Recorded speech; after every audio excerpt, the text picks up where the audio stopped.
नमस्कार, आप देख रहे हैं इंडिया डेली। मैं हूं आपके साथ Kanchan Jeswani. PM Modi BRICS summit में हिस्सा लेने रूस के कजान पहुंचे हैं। ब्रिक्स शिखर सम्मेलन से पहले पीएम मोदी और रूस के राष्ट्रपति पुतिन के बीच द्विपक्षीय वार्ता भी हुई है। इस दौरान दोनों देशों के बीच कारोबार समेत कई अहम मुद्दों पर चर्चा हुई है। मीटिंग के दौरान पीएम मोदी ने एक बार फिर से रूस यूक्रेन युद्ध को लेकर एक बड़ा बयान दिया है। पीएम ने कहा है कि भारत यूक्रेन युद्ध को लेकर हर संभव मदद करने को तैयार है। विवाद का हल शांतिपूर्ण तरीके से निकाला जाना चाहिए। पीएम मोदी के बयान से एक बार फिर दुनिया की नजरें भारत पर टिक गई है। कैसे, देखिए इस रिपोर्ट में।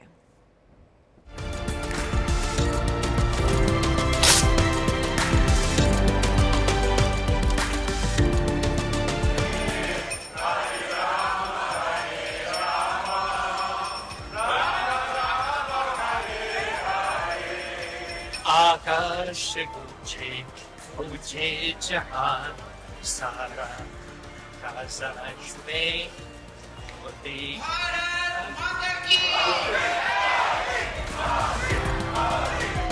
पीएम मोदी के भव्य स्वागत की तस्वीरें हैं रूस के कजान शहर की।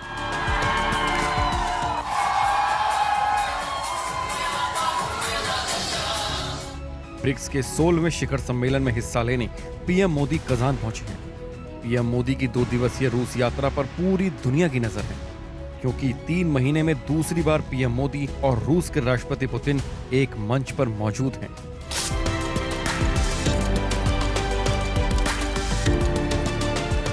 पीएम मोदी दोपहर को कजान एयरपोर्ट पर उतरे तो उनका शानदार स्वागत किया गया। दोपहर करीब 4 बजे पीएम मोदी और रूसी राष्ट्रपति पुतिन के बीच द्विपक्षीय वार्ता हुई है।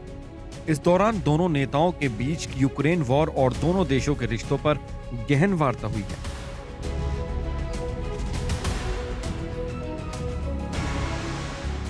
द्विपक्षीय वार्ता के बाद मोदी ने कहा है कि हमारे रिश्ते और मजबूत होंगे।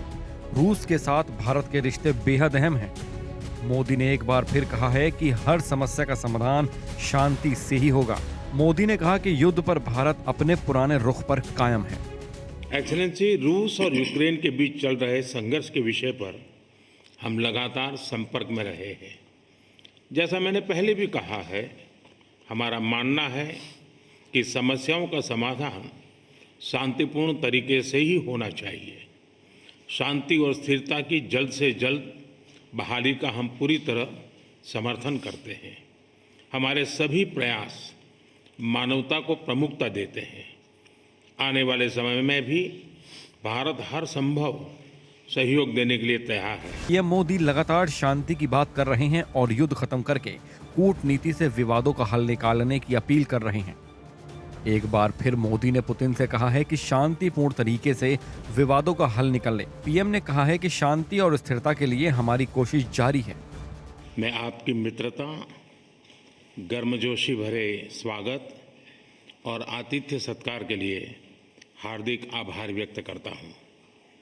मेरे लिए खुशी की बात है कि ब्रिक्स समिट के लिए कजान जैसे खूबसूरत शहर में आने का अवसर मिला है। इस शहर के साथ भारत के गहरे और ऐतिहासिक संबंध रहे हैं। इससे पहले पीएम मोदी जुलाई में रूस यात्रा पर गए थे और उसके बाद अगस्त में यूक्रेन दौरे पर गए थे और वहां युद्ध के बदहाल कीव शहर को देखा था और उन्होंने दोनों देशों से युद्ध खत्म करने की अपील की थी। यही वजह है कि पीएम मोदी से पूरी दुनिया को उम्मीद है कि वो युद्ध रुकवा सकते हैं।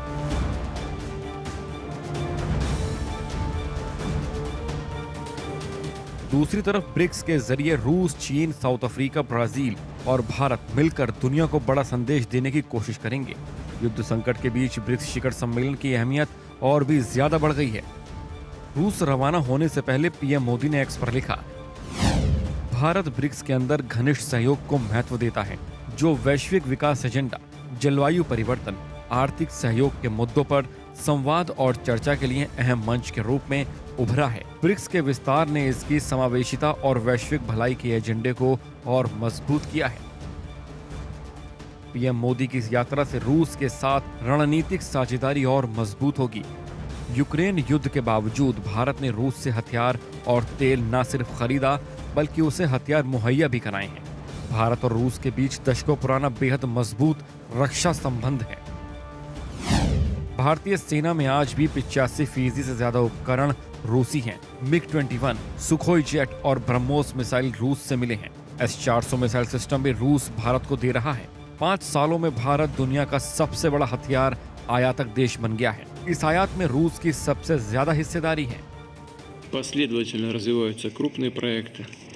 हमारी बड़ी परियोजनाएं लगातार विकसित हो रहे हैं И мы приветствуем ваше решение открыть в Казани Генеральное консульство Индии.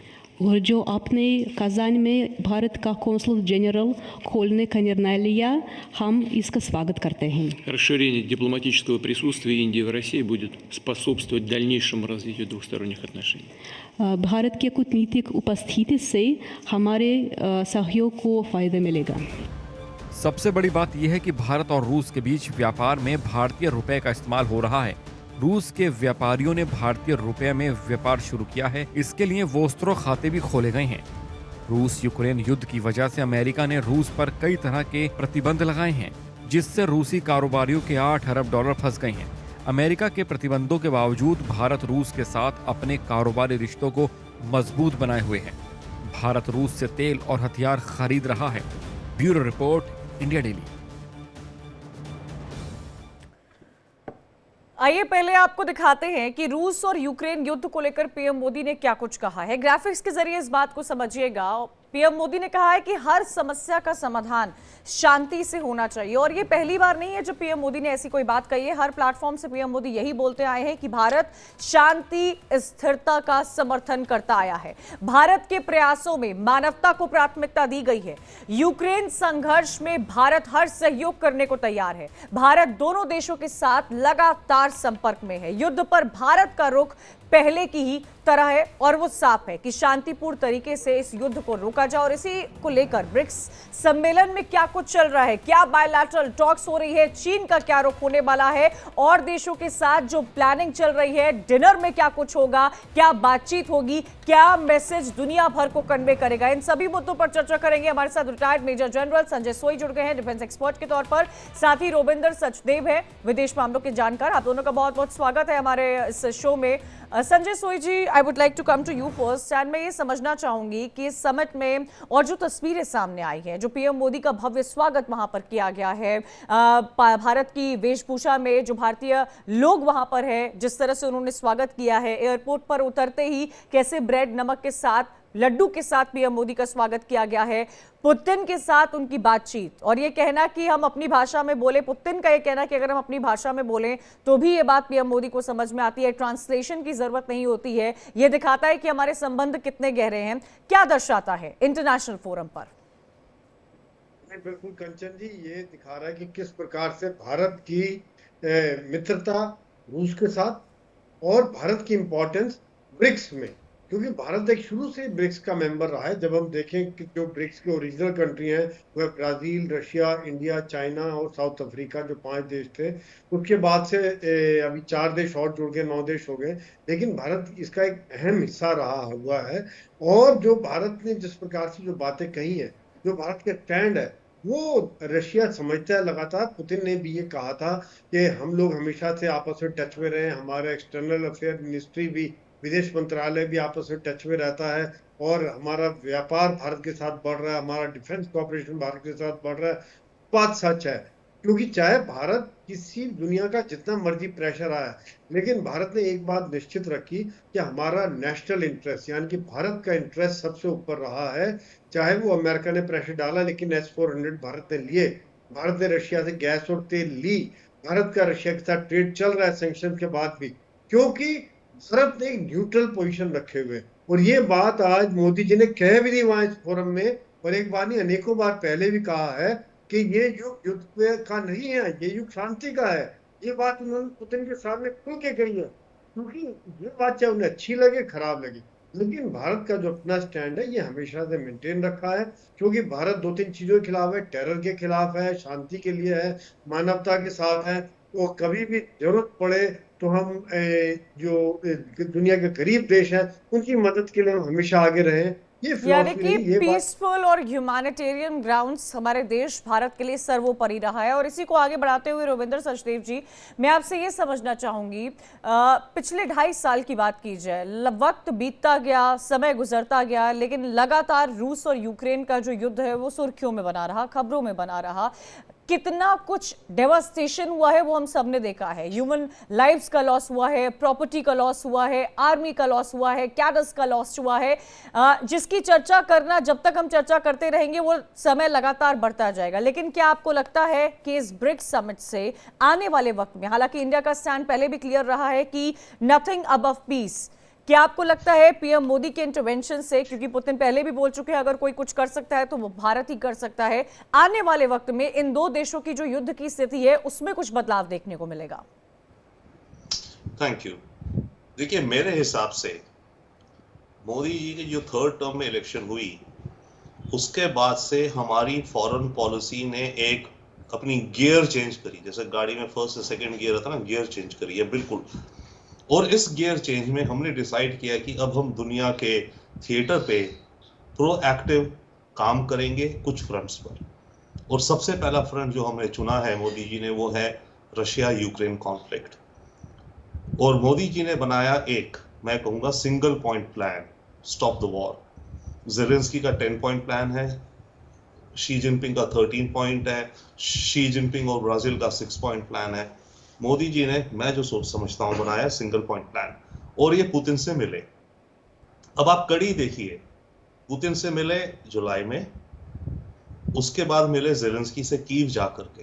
क्यों मिले? केवल ये वो थोड़ी कोई स्पेसिफिक टटोलने के लिए, message, plan, back and fourth. उसके बाद बाइडेन से मिले अमेरिका में, डेलावेयर में, ओके, कॉड की समय।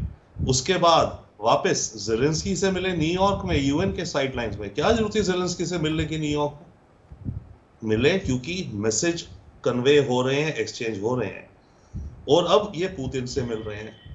तो मैं तो इसे ऐसे देखता हूं कि ये राउंड 1 कंप्लीट होगा। इस मीटिंग में round 1 of Modi single point plan complete होगा। इसके बाद एक दूसरा राउंड शुरू होगा, क्योंकि ये मामला ऐसे सुलटने वाला नहीं है, जो कि अगले 2-3 महीने चलेगा। अमेरिका में इलेक्शन होंगी, नया प्रेसिडेंट जो भी इलेक्ट होगा, पर वो सत्ता में नहीं आएगा, वो जनवरी में उसको पावर मिलेगी, राइट। बट अगले 2-1 महीने में एक राउंड 2 चलेगा, जो मोदी जी कंसल्टेशंस करेंगे फिर से। और फिर राउंड 3 चलेगा, जब नया यूएस प्रेसिडेंट बनेगा, उसके साथ, सब स्टेक होल्डर्स के साथ। और जाकर के मेरे विचार से एक राउंड 4 जब आएगा ना, अराउंड स्प्रिंग और समर ऑफ नेक्स्ट ईयर, तब तक माहौल ऐसा बन जाएगा कि कन्वर्जेंस पे आने का होगा। तो ये सिंगल पॉइंट प्लान पे इंडिया काम कर रहा है। ये केवल मोदी जी कह नहीं रहे कि ये युग युद्ध का नहीं है, ये युग है जी और जीने दो का, वो तो कह रहे हैं, पर इन्होंने हर जगह कहा है। ज़ेलेंस्की से भी जब मीटिंग हुई, इन्होंने कहा हमारे पास कुछ कॉन्क्रीट आइडियाज हैं जो हम आपसे बंद कमरे में जब मीटिंग होगी वो डिस्कस करेंगे। तो इंडिया और इंडियन फॉरेन पॉलिसी इस समय मेरे विचार से क्लियरली यूक्रेन कॉन्फ्लिक्ट को रुकवाने के लिए टटोल रहा है, बात कर रहा है, सबकी पोजीशंस वहां पर आए, किसी को पुश कर रहा है, किसी को यहां कर रहा है, ये वो। हम सी एज ए मीडिएटर आप किसी को कंपेल, पुतिन साहब से जितनी भी अच्छी दोस्ती हो, उसका नेशनल इंटरेस्ट वो अपने आपके लिए थोड़ी छोड़ेगा। अब रिवर्स ले लीजिए, पुतिन और मोदी जी बड़े अच्छे दोस्त हैं, कल को मानिए हम पाकिस्तान से हम जंग करने जा रहे हैं, पुतिन बोलेगा मोदी जी आप तो मेरे जिगरी यार हो, ये मत करो, हम मानेंगे उसकी बात? नहीं। तो हर देश अपने नेशनल इंटरेस्ट पे रहेगा। But by the way, last point, इसमें हमारा नेशनल इंटरेस्ट भी है बहुत बड़ा। यस, हम ह्यूमैनिटेरियन ऑब्जेक्टिव से काम करते हैं, मानवता के लिए हर जगह। हमारा नेशनल, और युद्ध रुके तो अच्छा है, सारी चीजें नहीं होंगी जो आप काउंट कर रही थी। हमारा नेशनल सेल्फ इंटरेस्ट ये है, जितना लंबा ये युद्ध चलेगा उतना रशिया कमजोर होगा, उतना ज्यादा रशिया चाइना की गोदी की तरफ टिल्ट होता जाएगा। वो हमारे लिए बहुत बड़ा नुकसान है, हमें वो रोकना है। बिल्कुल। संजय सोई जी, मेरे 2 सवाल आपसे यहाँ पर है। मुझे याद है एक वक्त ऐसा होता था जब भी कोई इंटरनेशनल डेलीगेशन किसी समिट में मिल रहा होता था या किसी बड़े सम्मेलन का हिस्सा हो रहा होता था, चाहे वो कोई भी रहा हो, चाहे वो G7 रहा हो, G20 रहा हो, या फिर ब्रिक्स की बात की जाए, जहाँ पर कई सारे देश एक साथ मिलते हैं, जहाँ डिनर टेबल टॉक्स होती है, कंट्रीज सोशलाइज होती हुई नजर आती है। एक वक्त हुआ करता था जब देश जो है अमेरिका की चर्चा करते थे, जब देश इस तरफ ताक रहे होते थे कि अमेरिका इंटरवेंशन करेगा, अमेरिका का किस कंट्री को सपोर्ट है, वो कंट्री ज्यादा ताकतवर होगी अगर उसकी बैकिंग यूएस की तरफ से की जाती है। लेकिन आज वो मानसिकता, आज वो परिस्थितियां बदलती हुई नजर आ रही हैं। आज दुनिया की नजरें भी भारत की तरफ रहती है। दुनिया भी ये देखती है कि जब पीएम मोदी वहां पर पहुंचेंगे तो पीएम मोदी का क्या टेक होगा, क्या स्टेटमेंट भारत की तरफ से रिलीज हो रहा है, इस युद्ध को रुकवाने में भारत की कितनी अहम भूमिका होती है। तो ये जो नैरेटिव बिल्डिंग में चेंज हुई है यूएस टू इंडिया, वो आप किस प्रोग्रेशन के तौर पर देख रहे हैं?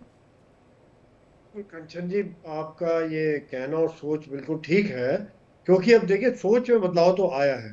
पहले कोई भी युद्ध हो, चाहे भारत पाकिस्तान का युद्ध होता था या फिर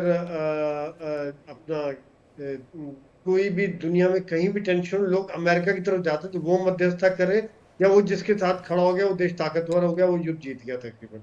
लेकिन अब माहौल ये चेंज हो गया कि देखिए कि कहाँ पर भारत एक ऐसी स्थिति में आया कि लोग भरोसा कर रहे हैं भारत के ऊपर।